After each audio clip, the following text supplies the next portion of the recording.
Condition is a celestial condition that occurs when a huge, massive star, maybe 10 to 100 times the size of our own sun, at the end of its life, collapses down.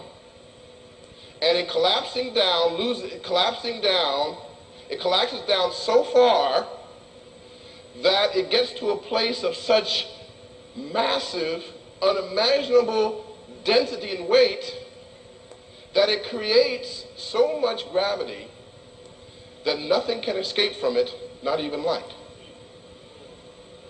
That is the reason why it is called black holes.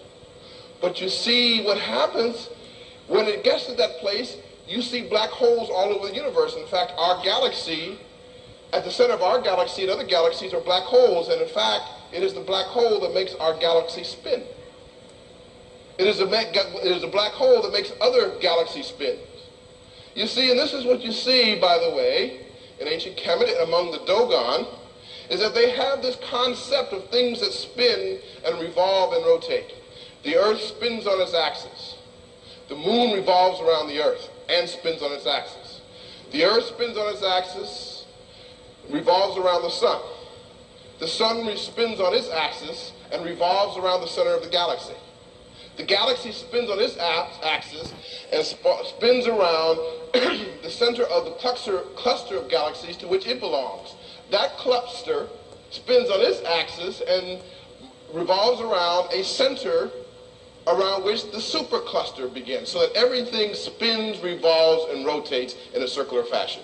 And you find this over and over again in Dogon thinking. You might say Dogon thinking even precedes these scientific ideas that we find becoming the avant-garde of what we think of as modern physics. And often these forces that are controlling the spinning and the movement of the universe are black holes. And it is thought that if you move through a black hole, you can move into another universe. You see, because modern physics tells us that at the time of the creation of this universe, everything in time-space was concentrated in a single speck smaller than a proton.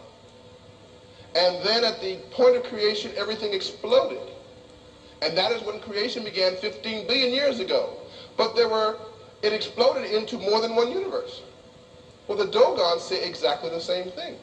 The Dogons say there are maybe 28 universes that came into being. And this is what modern science tells us.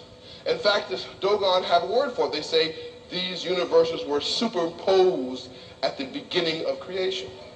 So in this cycle of creation, there are multiple universes existing side by side.